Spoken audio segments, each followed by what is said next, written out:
The story introduces a beautiful girl with silver hair, known as the Ice Princess, who is the main character, Mizudori Yuki.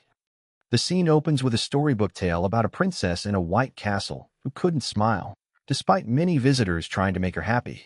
The view then shifts to a high school boy, Okun, who appears to be working at his desk and notices the book lying on the floor.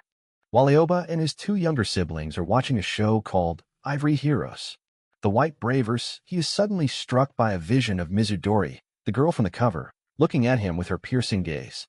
He and the kid seem startled. The moment is interrupted as Aoba turns off the TV. His younger siblings, the twins Ryo and Ruri, protest loudly. He urges them to get ready, as their mother is heading out and has asked him to take care of them. Aoba is now a high school student, and his daily routine involves looking after his younger siblings while their parents are at work. He's seen walking the twins, Ruri and Ryo, to preschool, a task he finds quite exhausting. Despite the exhaustion, Aoba looks back at his smiling and waving siblings and admits to himself that taking care of them has its upsides, revealing a softer side to his character. The scene shifts to his school, where Aoba looks uninterested. A friend, Maharu, approaches him with a proposition, a group date. Aoba immediately turns him down. Maharu presses on, complaining that they're one guy short and that Aoba should take a break from childcare for once. Maharu can't believe it when Aoba suggests bringing his siblings along. Aoba says he's fine with how things are, but his friend insists that a little high school romance wouldn't hurt. He then tries to engage Aoba by asking which girl in their class he thinks is the cutest. Meanwhile, another classmate is seen getting rejected by a girl. He sighs in defeat as his friends comment on her guarded nature. In the background, Aoba turns his attention towards the girl who just rejected the boy. The girl is revealed to be Mizudori Yuki, the same girl from the cover. Aoba's friend notes that she's as popular as ever, even as she sits quietly and gracefully at her desk. The boys continue their conversation, remarking on how Mizudori looks like a princess straight out of a fairy tale. They describe her as a mysterious girl who never smiles and rejects every advance from the guys. Because of her perpetually stoic expression and refusal to smile, the students have started calling her the Ice Princess. Maharu laments that he's already been shot down by her 3 times, feeling that a commoner like him could never be her equal. Aoba, listening thoughtfully, realizes that he's never actually spoken to her before. Maharu gives Aoba a friendly pat, understanding the difficulty of his situation but urging him not to let his youth be entirely consumed by childcare as he waves goodbye. Alone with his thoughts, Aoba scratches his head, not seeing a problem with his current life. He internally reflects that while people might think he's uninterested in romance, that's not necessarily true. Later, Aoba is reading the fairy tale book from the beginning, The Unsmiling Princess in the White Castle, to his younger sister, Ruri. She asks him where Princess is, and as he tries to answer, an image of Mizudori flashes in his mind. Startled by the random thought of Mizudori, Aoba is shaken from his reverie when his brother, Ryo, playfully lands a snow kick on him. The kids get excited and demand he read the next page, but Ryo suddenly switches gears into a pretend hero play, declaring he's found the mystery man. Ryo and Ruri both get into the act, yelling at their big brother to play dead properly. Aoba lies on the floor, looking weary and muttering that he doesn't have time for this. The evening continues with Aoba's routine, getting takeout for dinner, taking a bath with the twins, and finally putting them to bed before falling asleep himself. Exhausted, Aoba dozes off at the table. Just then, his mother returns home from work. The next day after school, Aoba is about to head home when he discovers a toy in his bag. It's the snow rod, a weapon belonging to the character Snow White from the White Bravers show his siblings watch. He realizes Ryo must have put it there. Thinking he's alone, Aoba can't resist a moment of childish fun. He strikes a pose with the toy wand, shouting, "Morphin time!" Glittering through the snow, his playful moment comes to an abrupt halt as he turns and sees the Ice Princess herself, Mizudori, standing right there, having witnessed his embarrassing display. Aoba is frozen in silent, awkward horror, desperately wishing she would just laugh at him. Instead, Mizudori calmly steps forward, calls him by name, Obkun, and to his utter astonishment, reaches out and grabs the toy from his hand. Mizudori surprises Aoba by telling him he's good at the pose. Flustered by how close she is and the fact that she knows his name, he quickly clarifies that his younger siblings are the ones who watched the White Bravers show, not him. The situation becomes even more surreal as Mizudori attempts to imitate the pose herself. Aoba, still bewildered by the turn of events, instinctively corrects her form, demonstrating how the character Snow's moves are supposed to look. Just as suddenly as it began, the strange interaction ends. Mizudori announces she has plans and needs to go. She thanks Aoba and walks away, leaving him to stare after her, completely baffled and thinking she is a mystery. Later, as Aoba walks with his siblings, they tell him they're going to their friend Reikuin's house to play. Aoba, having not been told about this, seems a bit annoyed. The twins start sharing details about their friend. They mention that Reikuin's parents aren't around much, his dad is out of the country, and his mom is hospitalized. Hearing this, Aoba feels a sense of kinship, realizing they are in the same boat. His siblings add that Reikuin is never lonely because he has his sister. As they arrive at the location, Aoba wonders what Reikuin's last name could be, a detail that seems to be on the tip of his tongue. As the door opens, Aoba's question is answered in the most unexpected way. Reikuin, a small boy with light hair, appears and calls out for Mizudori. Aoba stands frozen in shock. Aoba spots the Mizudori nameplate on the house. The realization dawns on him. The ice princess from his class is Reikuin's older sister. He and his siblings are utterly stunned by the coincidence. Inside the house, the kids are already in their own world, excitedly choosing which White Bravers characters they want to be, like Lily White and Sugar White. The living room is filled with the lively and boisterous energy of the three children playing together. Meanwhile, Aoba and Mizudori sit awkwardly, both silently wondering how they ended up in this situation. Aoba is still finding it hard to believe he's in Mizudori's house. They both admit that while they've seen each other's siblings at the preschool, they had no idea about their connection. As Mizudori watches the children play, a warm, genuine smile spreads across her face, and she exclaims how cute they are. Aoba is stunned, thinking to himself that the ice princess is melting right before his eyes. Aoba remarks that she must really like kids. Just then, his sister Ruri approaches Mizudori, whom she calls Wani-chan, and asks her to read the story of Mamataro. Mizudori clears her throat and begins to read. However, her delivery is completely flat and expressionless, leaving Aoba and Ruri looking on with confused, blank faces. Finding her storytelling boring, Ryo takes matters into his own hands, interrupting with a sugar kick. Mizudori, surprisingly, plays along and collapses, pretending she's been defeated. Her brother Reikuin, however, gets upset by the interruption. He angrily tells his sister to just stay out of the way, leaving Mizudori looking crushed and heartbroken. Sensing the sudden tension, Aoba quickly jumps in to save the day. He gets into character, pointing menacingly at the children and declaring that the foolish White Bravers will pay for this. The three kids immediately unite, posing heroically as the White Bravers. They unleash their imaginary attack on Aoba, who dramatically plays along with their game. Mizudori claps, genuinely impressed by Aoba's performance. She tells him it was amazing and the first time she's ever seen her brother have so much fun. She laments that she can never play with Rei to the fullest because her intonation and expressions are bad. Mizudori explains that people have always told her she's as cold as ice or like a doll, even when they were trying to compliment her, so she wonders if the problem is her face. Aoba reassures her, saying she'll get the hang of it after getting complaints from his own two siblings. Mizudori watches her brother Reikuin smiling happily as he plays. She tells Aoba that it doesn't matter if she can smile or not.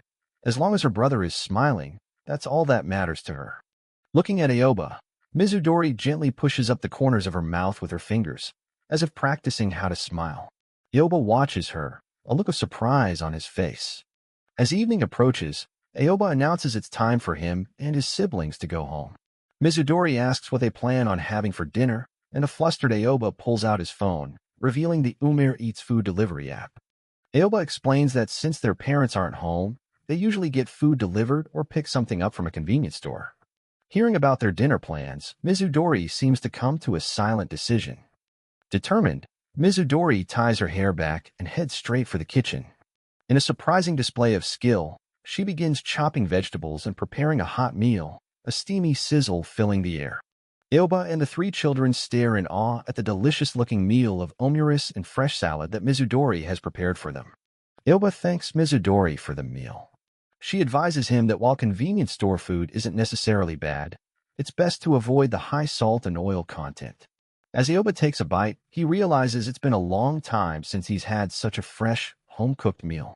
The children eat happily as Mizudori watches with a gentle smile, thinking to herself how nice it is to have a lively dinner together. She softly reminds a messy Ruri to say thank you for the food, showing a natural, motherly instinct. Mizudori notices a smudge of food on Aoba's cheek and gently wipes it away for him, leading to a quiet, slightly flustered moment between the two. Later, as Aoba helps with the dishes, he stammers out a thank you. Mizudori returns the thanks, acknowledging his part in the enjoyable evening. Mizudori apologizes for her earlier comment about his eating habits, calling it presumptuous. Aoba is confused, having not taken any offense. Thinking she's failed to communicate properly again, Mizudori sighs that she feels hopeless. Mizudori opens up, explaining that she feels like she's just a replacement for their hospitalized mother and knows she can never fully fill that role for Rei. The comment strikes a chord with Aoba, who understands that feeling all too well. Aoba offers some comforting words, suggesting that there are special things only siblings can do for each other, not just protecting them, but also watching them closely and sharing laughs together. He smiles warmly, saying that he imagines the embarrassing things he does now, like shouting, "Morphin time," will become fond memories when he's older. Mizudori listens, captivated by his perspective. Aoba's words leave a deep impression on Mizudori. She thoughtfully considers if she's also capable of creating those kinds of uniquely silly and loving sibling moments. Aoba continues, pointing out that even though it might be hard for some people to notice, her expression genuinely softens when she's interacting with the kids. He encourages her not to give up on the idea of smiling and sincerely offers, "If you're okay with that, we can always try smiling for someone together." Mizudori looks away, a hint of a blush on her cheek, clearly moved by his offer. The tender atmosphere is shattered as the children begin to argue loudly over the different flavors of jelly that Mizudori had prepared for dessert. Seeing the squabble, Oba instantly transforms back into his playful villain persona. He declares himself the Jelly Bandit and threatens to steal all the desserts for himself. The children immediately stop fighting and band together, determined to get their jelly back from the bandit. As they rush towards Aoba, Mizudori watches in stunned silence. In a quick move, Aoba tosses one of the jelly cups over to Mizudori, who catches it with a surprised look on her face. Aoba declares that only good kids get to have dessert. Picking up on the playful challenge, Mizudori joins in, holding up the jelly and telling the children they'll have to defeat her as well to get their precious treat. Hearing his sister join the game, Reikuin's face lights up with pure joy. His eyes sparkle as a huge, radiant smile spreads across his face, absolutely thrilled to be playing with her. A fun-filled and chaotic chase ensues, with Aoba and Mizudori playing along as the kids excitedly try to reclaim their desserts. After the game, Aoba lies on the floor, comically exhausted from taking on all three kids at once. He asks Mizudori if he did a good job, and she looks down at him, her expression unreadable. The battle for dessert is over, and the three children are now sitting together peacefully, happily enjoying their hard-earned treats. Lying on the floor next to each other, both tired from playing, Aoba glances over at Mizudori. She is gazing at the happy children, and with a soft, contented voice, she simply says, "I'm glad." As she says this, Aoba turns and sees a beautiful, serene smile on her face. It's not forced or practiced, but a genuine expression of happiness. He is completely captivated, staring at her in stunned silence. The serene moment is shattered by an astonished shout of "Wah!" from Reikuin, jolting everyone out of the happy haze. Reikuin points at his sister in pure disbelief, exclaiming, "You were smiling." Caught in the act, Mizudori touches her own cheeks, the genuine smile vanishing as she becomes flustered and self-conscious. Flustered by her brother's outburst, Mizudori tries to force another smile, asking if she's doing it right. Aoba points out that she's trying too hard, and she holds her cheeks in frustration, admitting that smiling is hard. Aoba reflects on the story of the unsmiling princess in the White Castle. The tale concludes that while many tried to make the princess smile, only a few were successful, a prince from a faraway land and two little children, drawing a direct parallel to his own evening. As it's finally time to leave, Aoba thanks Mizudori for everything. In his mind, he compares himself to a commoner who was lucky enough to visit the castle of a princess. Aoba and his siblings begin to head out, waving goodbye to Mizudori and Reikuin. Just as he is about to leave, Mizudori calls out his name, stopping him in his tracks. She reaches out, gently placing a hand on his shoulder.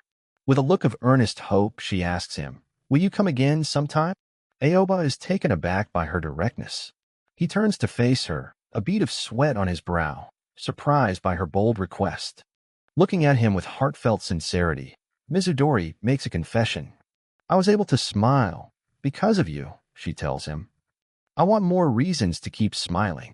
As they walk home under the bright moonlight, his sister's innocent question from earlier, "What do princesses look like?" echoes in Aoba's mind, now filled with a new and profound meaning. Aoba tells himself that he is no prince, just a mere commoner. Yet an image of Mizudori, looking like a true princess, appears before him, asking if he will bring a smile to her face again. The happy faces of the children reinforce his resolve. The chapter closes on Aoba's decision. He imagines taking her hand and makes a silent vow. If the princess wishes it, then no matter how many times it takes, he will gladly visit her castle again. Chapter 2 begins with Mizudori, the ice princess, coolly informing someone that she has plans after school. The boy who just got rejected by her can only lament that she didn't even show a hint of emotion as expected. In the classroom, Mizudori's classmates gossip about her. While one admires her beauty, another sarcastically wonders what she's always doing after school, joking if she's attending royal balls. Aoba overhears the gossip and internally defends Mizudori, shouting in his mind that they've got it all wrong. She's simply looking after her brother. Aoba reflects on the strange turn of events. It still feels unreal to him that he was at her house just yesterday, pondering their shared situation of both having to take care of their little siblings. It's lunchtime, and Aoba's friend calls out to him. Aoba quickly makes an excuse, saying he needs to use the bathroom, all while Mizudori happens to glance in his direction. Aoba recalls the previous day. He remembers Mizudori's little brother, Ray, cheerfully asking if they can come over to play again tomorrow. He also remembers Mizudori's earlier comment about bringing a smile to one's face, trying to understand what she meant. His memory continues to a rare moment where Mizudori's icy exterior completely melted away. She had turned into an adorable chibi version of herself, sweetly telling the kids to please come anytime, a sight that left Aoba stunned. Back in the present, Aoba washes his hands in the school bathroom. He convinces himself that Mizudori is only going through this trouble for her brother's sake. He's glad the kids can play together, but he remains confused about his own relationship with her, especially since he's going to her house again today. Mizudori gracefully walks down the school corridor, drawing admiration from other students who comment on her beauty and figure. Aoba watches from a distance, noting that she's the center of attention as always. Suddenly, Mizudori approaches Aoba directly. He's immediately flustered, thinking to himself that they belong in completely different worlds. She gets uncomfortably close, making Aoba blush as he feels the stares of the whispering students nearby. Mizudori simply says his name and tells him there's something she wants to ask. Cutting through his nervousness, she asks a surprisingly simple question. What are Ryo-san and Ruri-san's favorite foods? Aoba, caught off guard, stammers that they both love curry, and she politely thanks him. As Mizudori walks away, the gossiping girls wonder if Aoba is her boyfriend. Aoba, overhearing them, feels a mix of embarrassment and a pang of disappointment, realizing she only asked about his siblings and not him. He concludes it must be for her brother. However, Aoba's mood quickly flips to elation. It turns out the teacher had asked Mizudori to pass a message to him, and he's overjoyed about it, much to the confusion of the girls watching him. He smiles to himself, trying to calm his racing heart. Of course, he thinks, there's no way we match. Not him. He's trying to convince himself that the rumors are baseless. Despite his excitement at school, doubt begins to creep in. Aoba looks at the nameplate on Mizudori's house and wonders if he should even be going over in the first place. He ends up at her house anyway, where his little sister Ruri excitedly announces that they're all going to play house, as per her request. They'll draw lots to decide on their family roles. As the kids play on the floor, Aoba can't help but ponder the confusing nature of his relationship with Mizudori. The moment of truth arrives as they draw their roles. They aren't classmates or guardians in this game. Aoba reveals his role as the older sibling, while a shocked Mizudori holds up a paper that reads younger sibling. Aoba looks at her and dryly concludes, I see. We're siblings. The game of house is now in full swing. The father arrives home and is greeted by the mother. The family dog barks, and everyone seems to be having fun except for Aoba and Mizudori, who look on awkwardly. A horrifying thought suddenly strikes Aoba. His imagination runs wild, picturing a tiny, cute version of Mizudori calling him Big Brother. He panics. Wait a minute, isn't Mizudori my little sister right now? He snaps back to reality, glancing nervously at the real Mizudori, desperately trying to shake off the absurd image from his mind. There's no way, right? He thinks. Mizudori, ever practical, attempts to embody her role by simply saying, goo goo. Aoba, relieved, realizes her strategy. By acting as a baby that can't talk much, she minimizes the chances of making a mistake. He internally agrees with her logic. Just as they settle into their roles, the game's mother, Ruri, delegates a task. She hands Aoba a baby bottle, instructing the big brother to feed his new little sister. Aoba is left speechless as the duty is pushed onto him, setting the stage for an even more awkward situation. Resigned to his fate, Aoba lets Mizudori rest her head on his lap. He's immediately flustered by her proximity, thinking that while she's supposed to be a baby right now, he can smell her shampoo and see how smooth her hair is. He tries to take his role seriously, but finds it impossibly distracting. After the pretend feeding is over, an exhausted Aoba pants on the floor. Mizudori politely thanks him for the food. Aoba then remembers a crucial detail about childcare, recalling that a baby needs to be burped after eating. Mizudori calmly demonstrates the proper technique, explaining that you have to pat the baby's back to help them release the air they swallowed, otherwise they might vomit. Aoba is surprised by her knowledge, commenting that she seems to know a lot about babies. Mizudori simply replies that it's what she did with her own brother, Rei. This new piece of information confuses Aoba. He asks her if her experience was different with Ryo and Ruri, his own siblings, a question that clearly puzzles him. Mizudori hesitates for a moment before deciding to share a personal detail about her family, starting with the fact that her parents remarried. She continues to explain that after her parents remarried, the twins came along. This meant that she didn't actually know them when they were babies, unlike her brother Rei.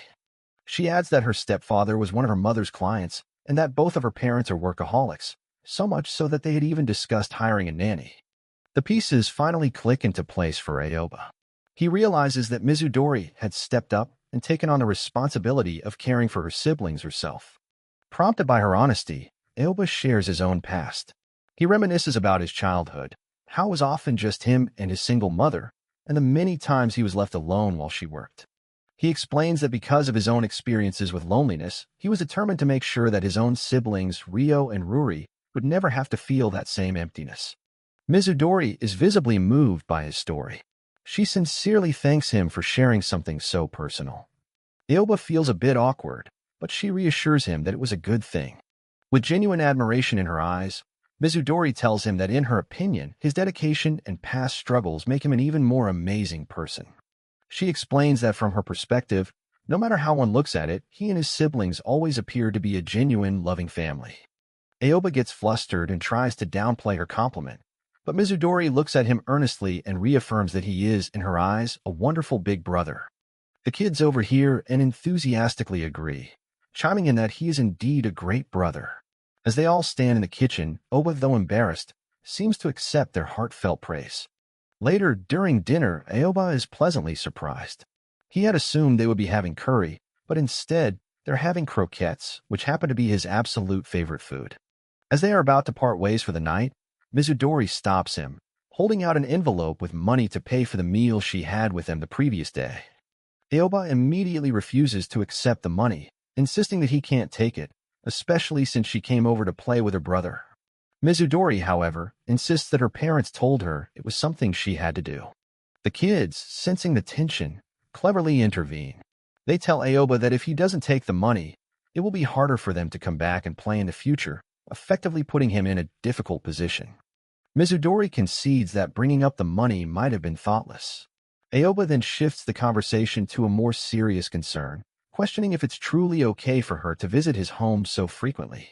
He voices his worry that having a female classmate visit his house so often might not look good and could cause a lot of trouble for her if people at school found out. Aoba elaborates, explaining that if rumors were to spread about them being romantically involved, it would tarnish her reputation, given their perceived mismatch. Mizudori, however, seems genuinely confused and asks how that would be troublesome. Aoba tries to explain, complimenting her again on being an amazing person, but Mizudori still doesn't seem to grasp the social implications he's worried about. In a pivotal moment, Mizudori looks at him with a serious expression, cutting through his anxious rambling. She tells him that, to her, he isn't just a classmate, leaving him in stunned silence as she prepares to redefine their relationship. Aoba is left speechless. Mizudori admits that she's asking herself the same question, trying to figure out the nature of their bond. But she knows, at the very least, that he's more than just a classmate. Then comes her heartfelt confession, delivered in her own unique way. I wouldn't make someone their favorite food if they didn't matter to me. Aoba is utterly bewildered by her statement, only able to utter a confused, huh, as he tries to process her words. His mind finally connects the dots. The croquettes from dinner, those were his favorite. He's stunned to realize that she didn't just ask about his siblings' favorite foods at school, she secretly asked her brother Ray about his favorites too. Mizudori shyly explains that she wanted to create a nice surprise for everyone. With a hopeful look, she tells him she hopes the gesture made him happy. The weight of her actions finally hits Aoba. The fact that she made his favorite food specifically for him washes away all his previous anxieties in an instant. As she casually mentions she's making curry tomorrow, Aoba is completely overwhelmed with joy. Tears of pure joy stream down his face as he exclaims, "I'm so happy." All his worries about their mismatched status and what others might think have completely vanished. Just then, the children interrupt the emotional moment. Ruri, Rio, and Ray run up to them, playfully calling them Big Brother and Big Sister as they hand them new, folded-up rolls for their game of house. As Aoba takes the paper, he reflects on his undefinable relationship with Mizudori. They're more than classmates, but not exactly friends. They are fellow guardians, bound by the shared love and responsibility they have for their siblings. He unfolds the papers, and both he and Mizudori stare in shock. The new roles the kids have assigned them are Mom and Dad. The three children cheer with delight, pointing out that since Aoba and Mizudori always make dinner together, they already look like a married couple. Completely embarrassed, Aoba playfully chases after the mischievous kids, shouting at them for teasing their elders. Mizudori, meanwhile, watches the happy, chaotic scene unfold with a calm smile. The chapter concludes with Mizudori quietly looking at the papers that say Mom and Dad. She touches the word Mom and wonders to herself, "Oh, what really are you to me?" Her journey of understanding has only just begun. The scene opens on Chapter 3, featuring the beautiful and elegant Mizudori Yuki, a girl known for her cool and composed demeanor. Continuing from the previous chapter, Aoba Maharu reflects on his visits to the Mizudori household. To ensure things go smoothly, he decides to set a few ground rules, the most important being to always prioritize Mizudori's younger siblings. His other rules are that he will pay for any meals prepared for him, and crucially, they must not talk about the younger siblings when they are at school. Aoba believes these rules are necessary because Mizudori is the school's idol, affectionately called the princess. To protect her image and their private arrangement, it's best if no one at school notices their interactions. He recalls Mizudori's words from Chapter 2, where she claimed not to care what others think. Despite her confidence, Aoba feels it's better for everyone's peace of mind to keep their interactions to a minimum. Aoba feels confident in his plan to keep a low profile. However, fate has other ideas, as her teacher announces that the seating arrangement for the first semester has been decided by lottery and will not be changed. To Aoba's dismay, the lottery has placed him right next to Mizudori. Both of them sit awkwardly at their new desks, a stark contrast to the distance Aoba had hoped to maintain. Immediately, their new proximity draws attention. Aoba's friend, Maharu, leans over and teases him, calling him lucky for getting to sit next to the princess. Aoba, however, is anything but thrilled. Meanwhile, other classmates approach Mizudori. A girl named Mikage asks if she wants to go to karaoke to celebrate, but Mizudori politely turns her down, stating she has other plans after school. Then, another girl, Kawano, excitedly approaches Mizudori. Overcome with emotion, she confesses that she's admired Mizudori for a long time and is happy to be sitting near her. In a sudden passionate outburst, Kawano makes a very unusual request, shouting for Mizudori to teach her about skin toner. The bizarre request leaves everyone speechless.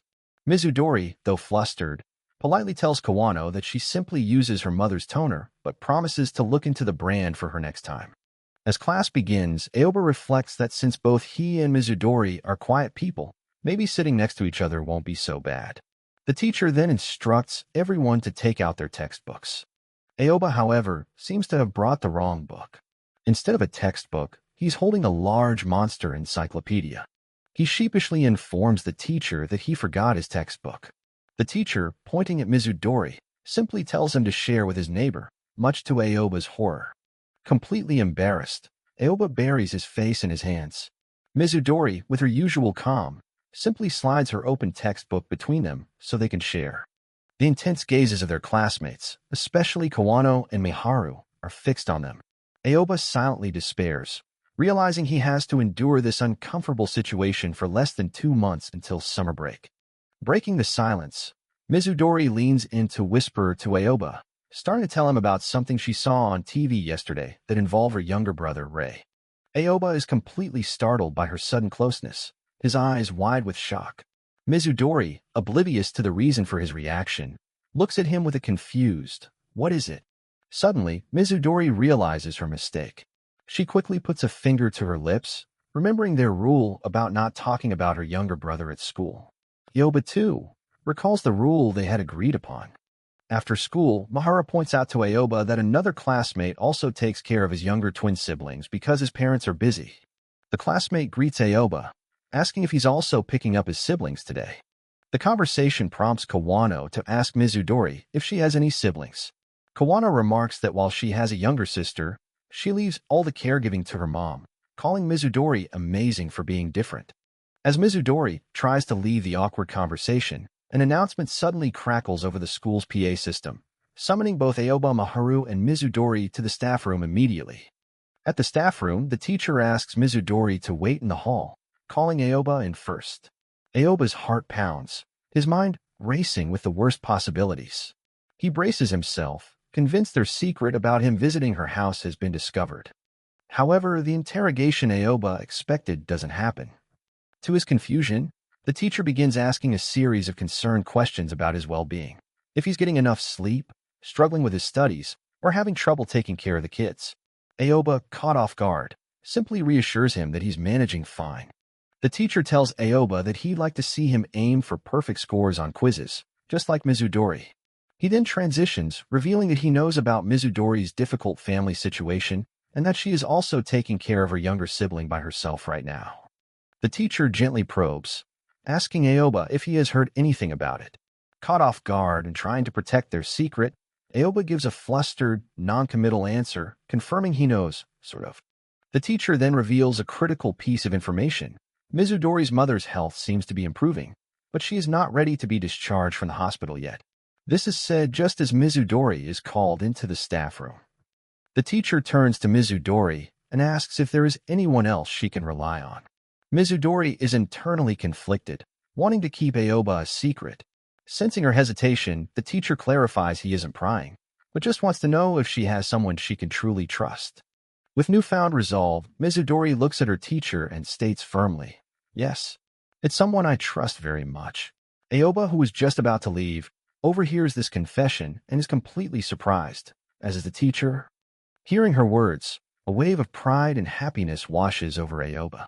He realizes she was talking about him, and a wide smile spreads across his face as he thinks to himself, "I have someone like that too. Someone I can rely on." The teacher, looking out the window, sees the joyful expression on Aoba's face as he leaves and smiles to himself, noting what a nice look it is. As Aoba rushes from school, his mind is filled with thoughts of Mizudori. He regrets not getting her contact information, worries about what she wanted to say about her brother Ray, and feels an overwhelming urge to talk to her. Just as he's lost in thought, he looks up and stops dead in his tracks. There, standing by the school gate, is Mizudori, waiting for him. She gazes at him with a serious and determined look, as if she has something very important she needs to tell him. With Aoba's younger siblings now by his side, Mizudori finally gets the chance to finish what she started to say in class about her brother Ray. Aoba smiles warmly, understanding how much she needed to talk. "Let's go home," he says cheerfully, letting her know she's coming with them, much to the delight of his siblings. But their happy departure is cut short. A sharp voice yells, "Wait a minute," as a figure abruptly steps in front of them, blocking their path. It's their classmate, Kawano.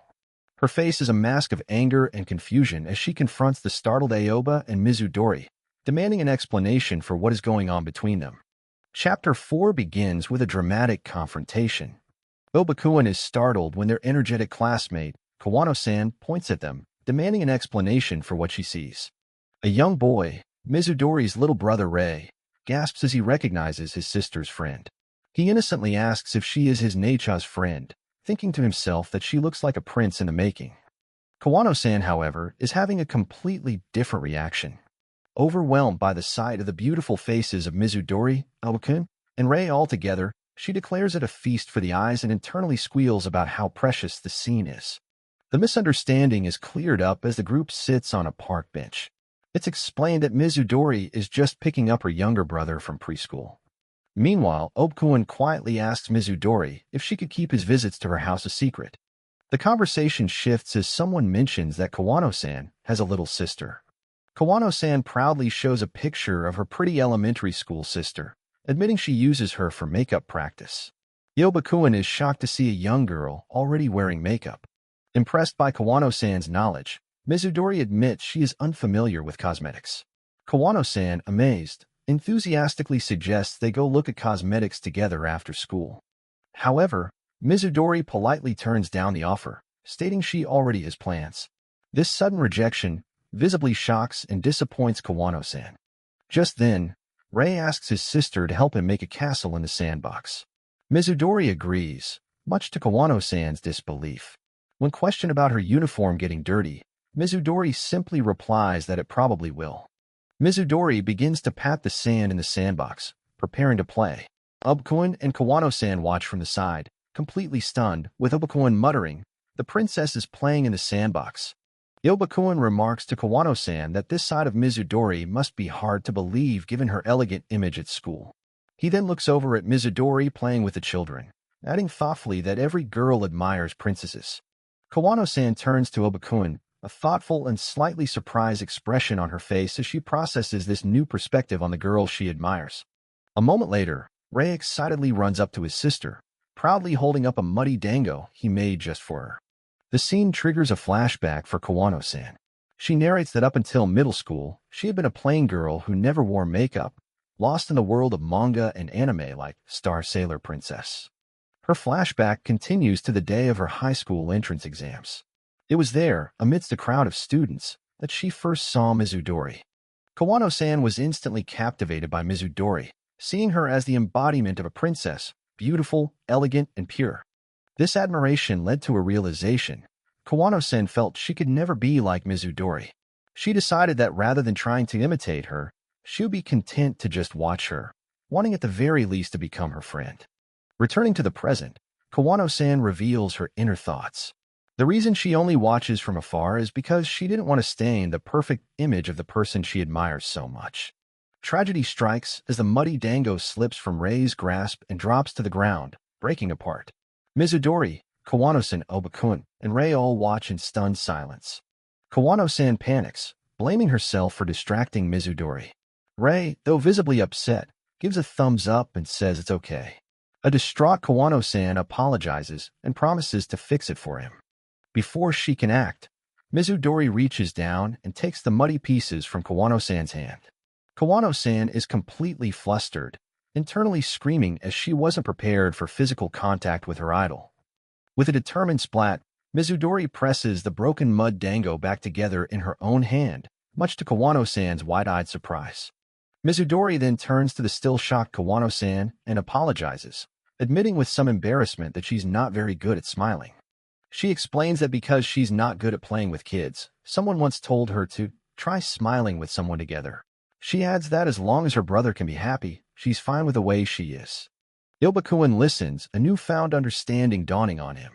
Mizudori continues, confessing that while smiling together is difficult for her, it has become a goal she wants to achieve for the sake of others. Looking up with newfound resolve, a small smudge of mud on her shirt, Mizudori makes a powerful declaration. She states that if getting dirty is what it takes to make someone happy, then she will gladly do so. Kawano-san is deeply moved by Mizudori's declaration, a gentle smile on her face as she thinks to herself, so pure. Inspired, Kawano-san dramatically throws herself into the sand, shouting that she wants to get dirted too. The other kids cheer her on, while Aoba's younger siblings take the opportunity to swarm Mizudori with muddy pats, causing her and Aoba to panic. The scene dissolves into a montage of everyone, now including Kawano-san, joyfully playing together in the sandbox and building a sandcastle. Together, the children proudly present the magnificent sandcastle they all worked so hard to build. Mizudori claps, her face completely melted in a genuine, happy smile. Seeing this, Aoba explains to a still somewhat oblivious Kawano-san that despite being idolized and called the Ice Princess, Mizudori is actually hard to read and doesn't talk a lot. Aoba continues, revealing his deep understanding of her to Kawano-san. He says that the simple truth is that Mizudori loves her brother, is just like everyone else, and she just wants to be able to smile. As Mizudori sits peacefully in the sand, Aoba's narration concludes with the thought that, underneath it all, she's just a normal girl. Mizudori looks up as Aoba gives Kawano-san a light chop to the head, telling her to shut up. Kawano-san, annoyed, asks what that was for as she looks at Mizudori with newfound respect. Kawano-san approaches Mizudori with a serious expression. She confesses that she has always been an admirer, but now realizes she put Mizudori on a pedestal without ever trying to truly understand her. She decides there is no need for that anymore and directly asks Mizudori, "Is it all right if we become friends?" After successfully exchanging contacts with Mizudori, Kawano-san excitedly turns to a surprised Aoba. She says that since he's here too, she might as well ask for his contact information as well. A flustered Aoba tries to play it cool, stammering that he's only exchanging numbers because he might as well. Mizudori looks on, a silent observer to the amusing exchange. Later, the group stands together, all covered in mud. Aoba notices the time on a nearby clock and states that it's getting late and they should probably start heading home.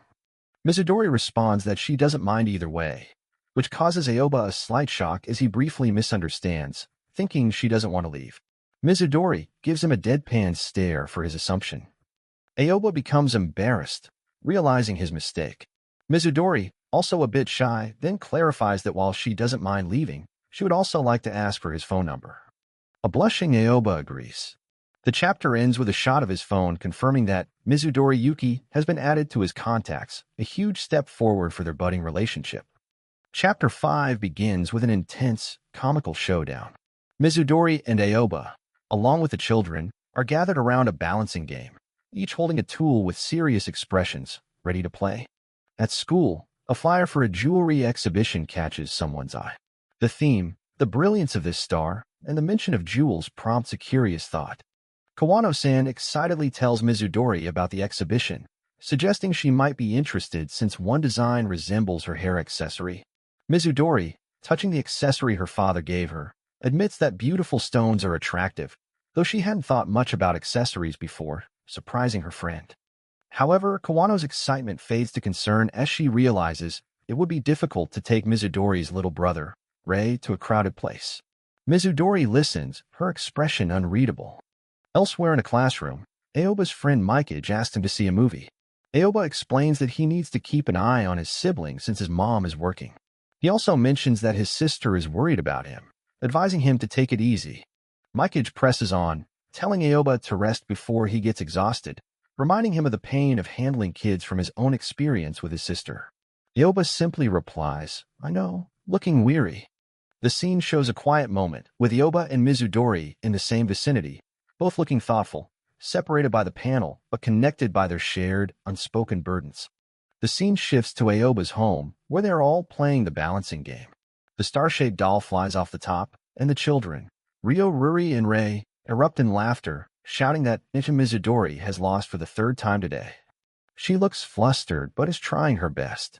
Aoba's gaze drifts over to a corner of the room, noticing a sewing machine, neatly folded laundry, and study materials for English exams.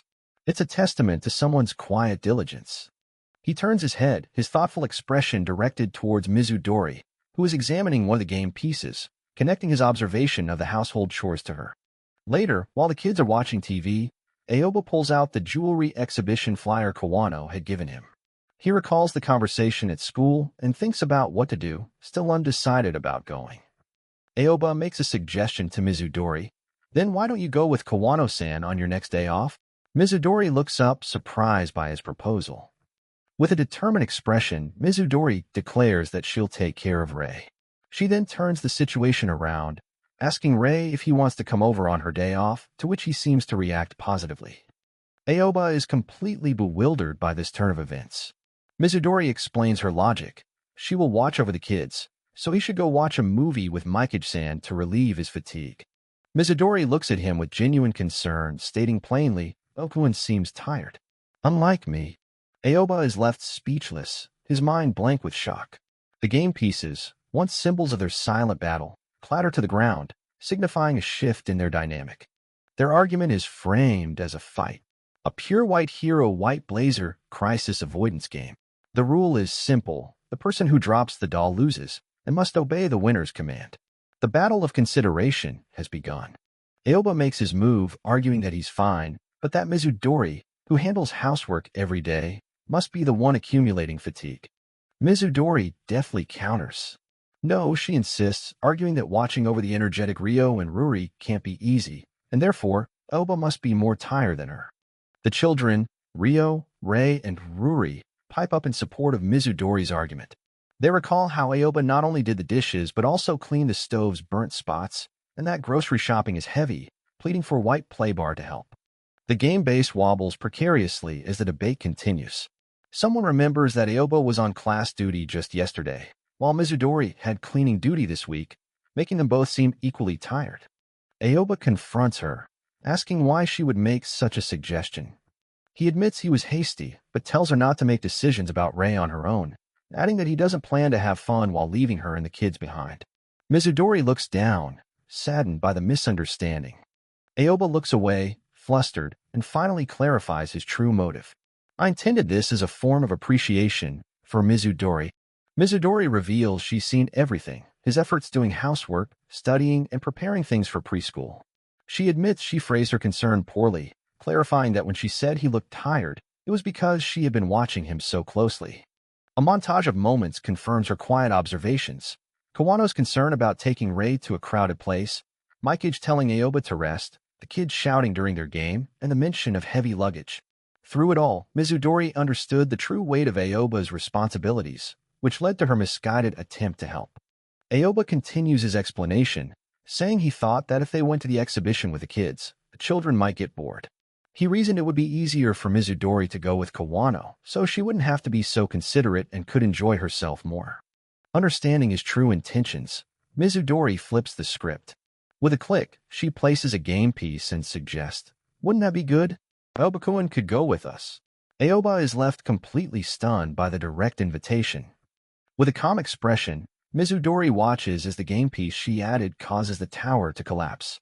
Her move ends their silent battle. Aoba and the children look on in surprise at the sudden conclusion. The children, who had been watching the tense atmosphere, finally shout, "Don't fight," breaking the tension completely. A slightly embarrassed Aoba immediately apologizes to them. Trying to regain control of the situation, Aoba proposes they all go out together this weekend. Mizudori hands him the fallen star piece, reminding him that since he's used to handling the kids, it will be fine. Most importantly, she says he understands them.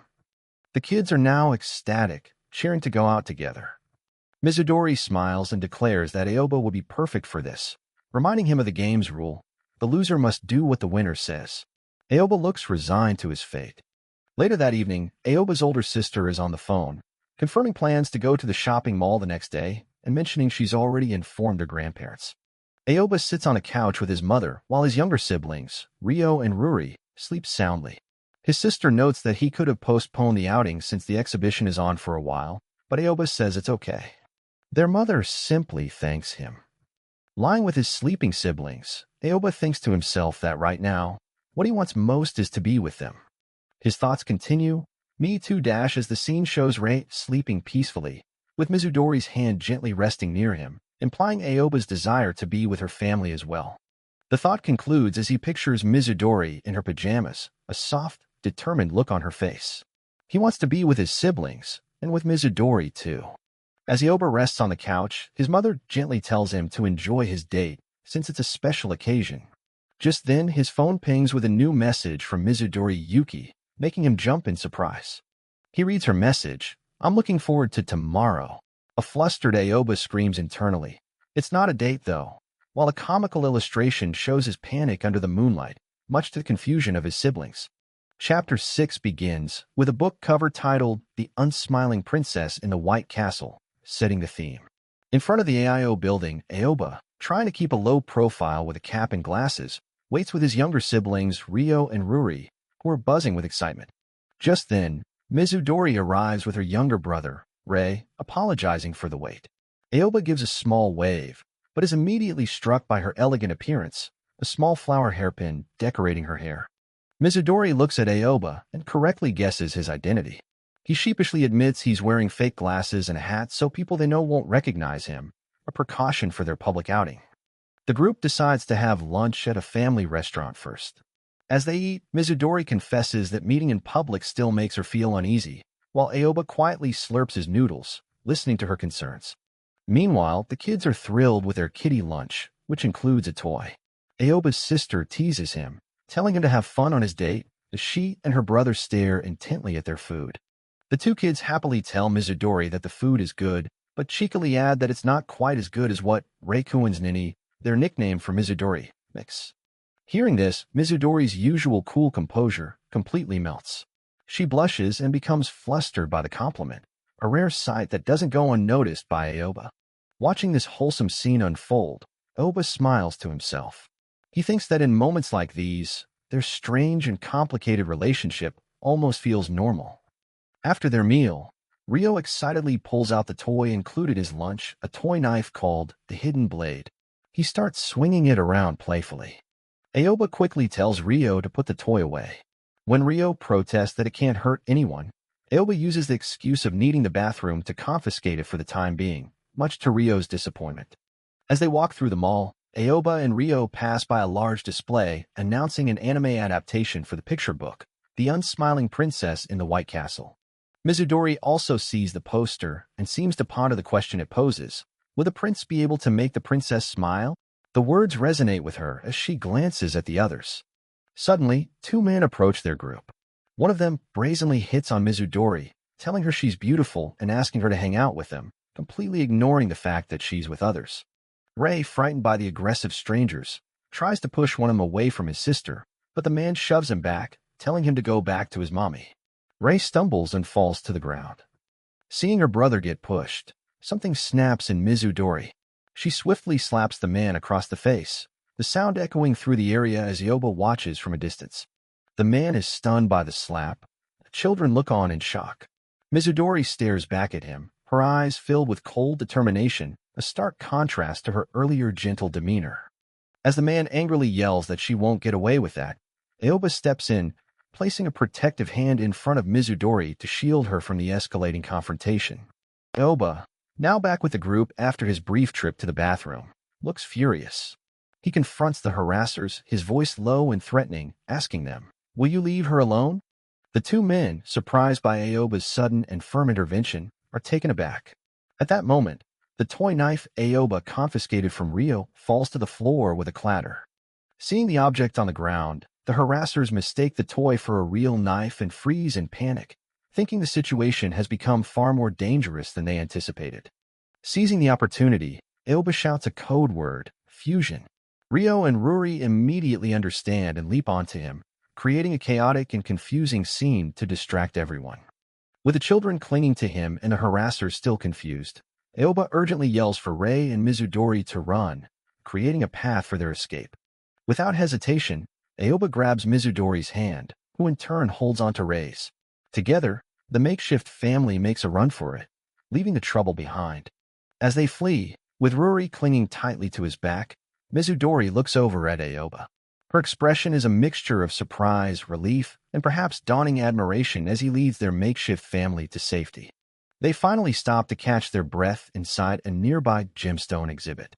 The moment they're safe, Mizudori bows deeply, sincerely apologizing for the confrontation and the trouble it caused. Aoba tries to move past the incident, telling Mizudori that since they came all this way, They should just try to have fun. They continue to look at the exhibit, with little Ruri mesmerized by the sparkling gems. Noticing how dim the lighting is inside the exhibit, Aoba realizes there wasn't much need for his disguise after all. He takes off his cap, thinking he was just overthinking things and that nothing would have happened even if someone they knew saw them. With his cap off, Aoba reflects on his role for the day. He sees himself simply as a chaperone for the little ones and for the princess Mizudori. Their attention is drawn to a particularly beautiful gem on display, Sunstone.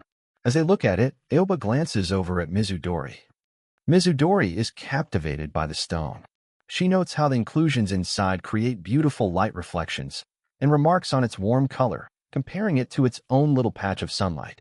Looking at the sunstone's brightness, Mizudori turns to Aoba and makes a heartfelt confession. She tells him that, figuratively speaking, since he started coming over, she feels like her house has been filled with sunlight. As the children play nearby, Mizudori continues, explaining that with the house now so lively, she has started to believe that someday she'll genuinely be able to smile. She looks at him with hopeful eyes, adding that perhaps it's because he has made her wish for that smile. Then she asks him directly, "Will you bring a smile to my face again?" Before Aoba can process her stunning question, they're bumped by other people in the crowded exhibit. Aoba becomes completely flustered, putting up his hands and exclaiming that her request is a bit of an exaggeration. Aoba is embarrassed, feeling he looked lame during the confrontation. But as he covers his face in shame, Mizudori reassures him, saying, "I thought you looked really cool." Peeking through his fingers, Aoba is stunned into silence as Mizudori finishes her thought, "Just like a true prince." The compliment hits him hard. As he keeps his face hidden, he imagines her smiling at him, the image burning into his mind. Still reeling from her words, Aoba is lost in thought. Mizudori gently grabs his sleeve to get his attention as the children tell her they need to keep moving. When Aoba asks what she wants, Mizudori simply replies with a deadpan, her blank expression completely breaking the romantic tension of the moment. Deciding to call it a day, the group heads for the exit. Mizudori thanks Aoba for coming with them and offers to make whatever the kids want to eat next time she sees them, causing Rio and Ruri to erupt in a joyful cheer. As they part ways, Rio excitedly tells Aoba that he thought Mizudori looked just like a princess today.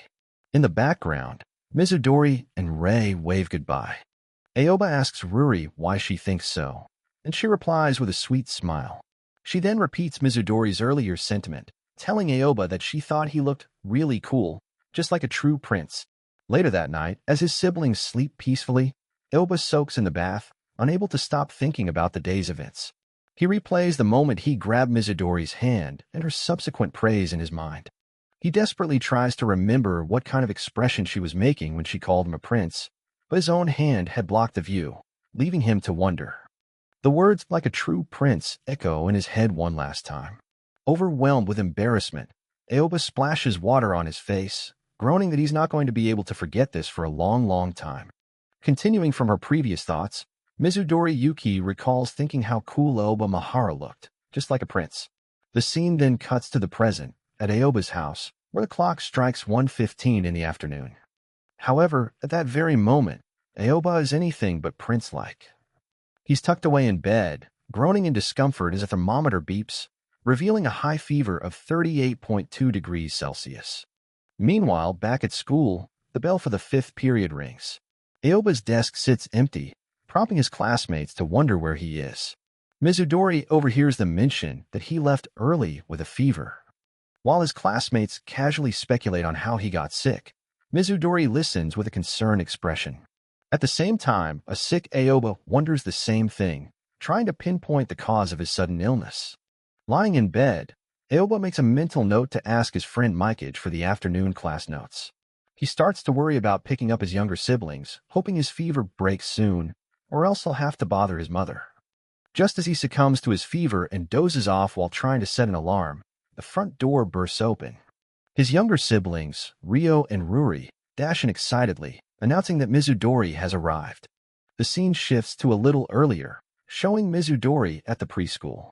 Seeing that Aoba hasn't arrived to pick up his siblings, she approaches them with a worried look.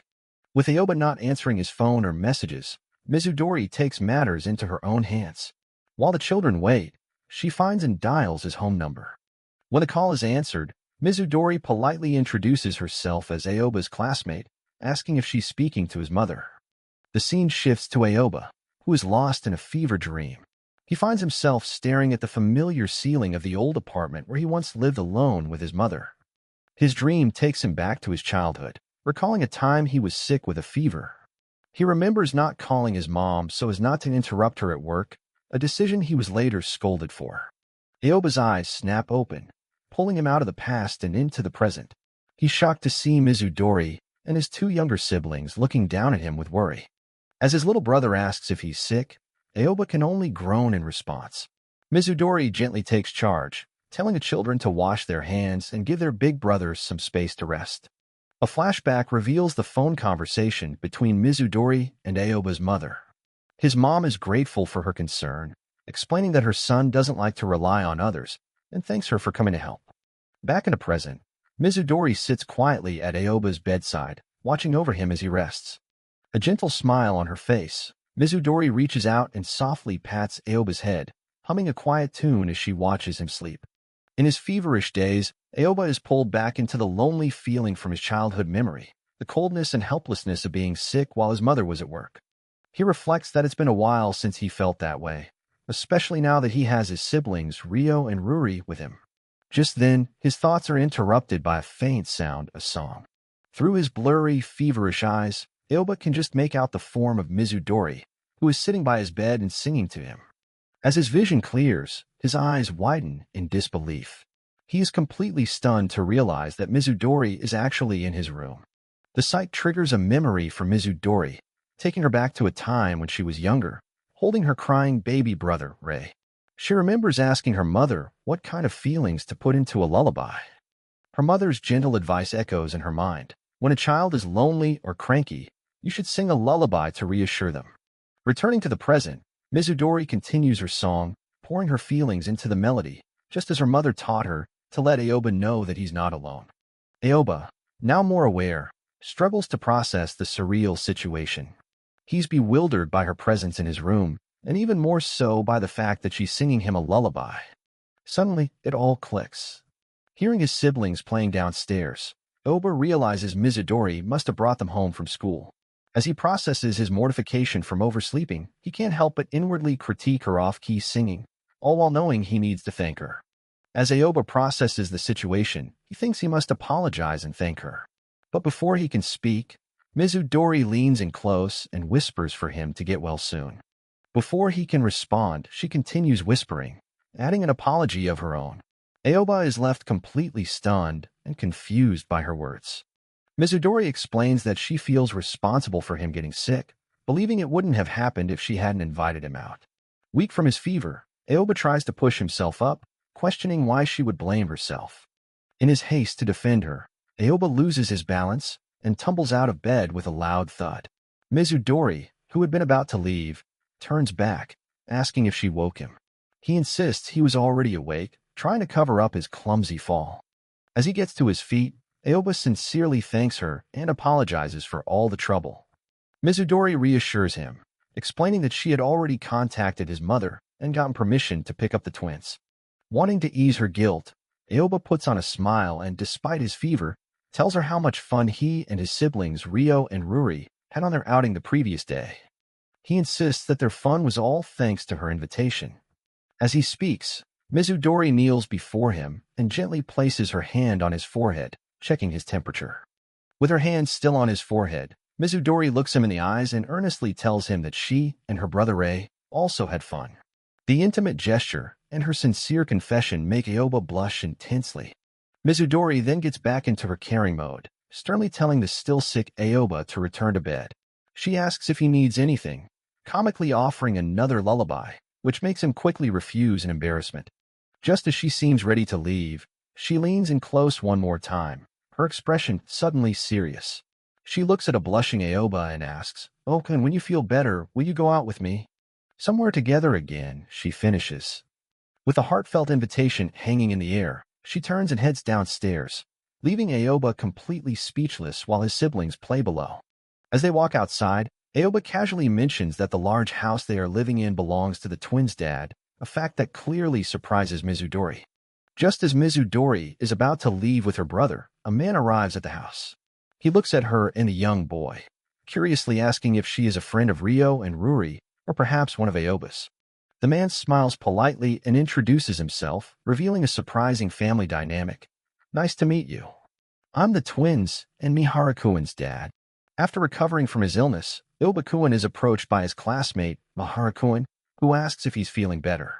Aoba, feeling much improved, makes a mental note to thank Mizudori for her help. Upon returning home, Obakun is greeted by a man sitting on the sofa, Hiramitsu-san, who says, I see you're back.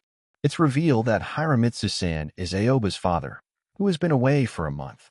Aoba's younger twin siblings, Rio and Ruri, are overjoyed to see their big brother, asking if he's feeling okay now after his sickness. Obakun gently pats the twins on their heads, apologizing to them for not being able to pick them up while he was sick. As the twins affectionately cling to Obakun, his father calls out to him with a serious expression on his face. The reason for the serious atmosphere becomes clear. Aobakun's midterm results are out, and he ranked a disappointing 125th out of 187 students. A family meeting is underway. Aoba's mother notes that he had good grades in middle school, but his father cuts in, saying that no amount of flattery can make his current grades look good. He warns Aoba that if his grades continue to be this poor, things will have to change. Looking at his sleeping younger siblings Rio and Ruri, Obakun overhears his father's ultimatum. If his grades don't improve, he'll have to hire a babysitter for the twins. Obakun erupts in anger, shouting that his grades have nothing to do with his siblings. His mother calmly intervenes, acknowledging that taking care of them takes up his time and that she's grateful for his help. His father looks at him sternly, stating that as the father of three, he has a responsibility to address the possibility that caring for the twins is interfering with Aobakun's future. Later, while preparing dinner with Mizudori, Obakun aggressively squishes the hamburger patties, venting his frustration about his father. Mizudori looks on, taken aback by his sudden intensity. Obakun asks Mizudori if she ever worries about her grades. She calmly explains that she doesn't really think about it much, as she's become accustomed to studying at home since her mom is a teacher. Mizudori casually reveals that she ranked third in the midterms. Obakun is completely stunned by her academic prowess, muttering, seriously? Feeling defeated, Obakun thinks that if Mizudori can achieve such high marks despite her own circumstances, then he has no excuse. Noticing his change in mood, Mizudori asks if something happened. After Obakun explains the situation, Mizudori's expression turns gloomy. She understands the stakes. If his grades don't improve, he could end up being separated from the twins. Obakun clarifies the deeper implication. It's not just about being separated from the twins. If a babysitter is hired, he won't be able to pick them up after school, which means Mizudori will no longer have a reason to come to his house. Mizudori asks what rank he would need to get to convince his dad. Obakun waves his hand dismissively and guesses an ambitious 5th place, which she finds completely unrealistic as she tends to the sizzling hamburger patties. The scene flashes back to the conversation with his father, who sets a more achievable, yet still challenging goal for Obakun, aim for rank 50 on the final exams. His father puts his rank into perspective, explaining that being 125th means he has already lost to 124 other students who might be applying to the same college. Obakun is shocked, realizing the huge leap he needs to make. His father adds that when you think about it that way, even achieving rank 50 isn't necessarily a praiseworthy accomplishment in the grand scheme of things. However, his father's expression softens with concern. He reminds Obakun that despite the pressure, he ultimately has the right to choose his own path. He continues, telling Obakun that the precious time he has in high school is his to spend as he wishes, whether it's on studies, clubs, friends, or even a part-time job. Obakun looks surprised and touched by his father's unexpected words of support, while his mother listens with a gentle smile. As his father's words about having the right to choose sink in, Aoba's thoughts drift to his beloved younger siblings, Rio and Ruri. In that moment, his path becomes clear, and his resolve to protect their time together hardens. Snapping back to the present, he finds his silent vow is met with a voice of support. Mizudori turns from the stove, spatula in hand and a look of fierce determination on her face, exclaiming, "Oh, let's do our best." Mizudori earnestly offers to help Obakun study, even if it's just a little. Touched by her sincerity, Aoba thanks her as she replies that it's no problem. Seeing Aobakun's flustered reaction, Mizudori explains that it would be a shame if she couldn't come over anymore, and she's already grown accustomed to making food for all 5 of them. Aoba can only repeat her words in confusion. With a gentle but determined look, Mizudori states that for this reason, they have to make sure he succeeds so she can keep coming over. Aoba is moved by her dedication. The children, Ryo, Ruri, and Mizudori's younger brother Rei, are confused by the serious conversation. Mizudori and Aoba explain to them that they have a very important school test coming up soon. Understanding the situation, the 3 children, Ryo, Ruri, and Rei, erupt in a massive, heartfelt cheer, shouting, "You can do it," to their older siblings. Inspired by the children's support, the entire group, including Aoba and Mizudori, raise their fists in the air, united as a team. With newfound resolve, Aoba prepares to tackle the challenge ahead. True to his word, Obkuin is later seen studying diligently at his desk late into the night. The clock ticks closer to 11 p.m. as he pores over his books. Meanwhile, Aoba's parents have a quiet moment. His father wonders if perhaps he was a bit too hard on him, but his mother thanks him for playing the tough role, knowing it was necessary. His mother sighs, admitting that she believes she has spoiled Aoba a bit too much. His father agrees, acknowledging that things don't always go as expected with raising children. His mother smiles fondly, remarking that their son has really turned out to be such a kind kid. His father agrees, but notes with a serious look that he's in high school now, a time for him to mature. The scene cuts back to Obkuin, pen in hand and a look of intense focus on his face. As his father's words echo, he should be able to decide what he wants on his own. The night continues, showing the peaceful, sleeping faces of the twins, Ryo and Ruri, while at another house, Mizudori is also burning the midnight oil, studying hard at her own desk. Mizudori is interrupted by her younger brother, Rei, who peeks into her room, surprised to see her still awake. She asks if she woke him, but he clarifies he just had to use the restroom and asks if she is studying. Rei listens intently as Mizudori reveals her true motivation. With a sincere and worried expression, she explains that she wants to help as much as she possibly can, so that Obkuin won't be separated from Ryo and Ruri. Rei is left stunned, processing the depth of his sister's selfless words. He understands now that her desire to help comes from a genuine fear of seeing the family she has grown to care for get broken apart. The scene ends on a light-hearted note with the twins, Ryo and Ruri, looking up from their toys with a synchronized and utterly confused, completely oblivious to the serious emotions at play.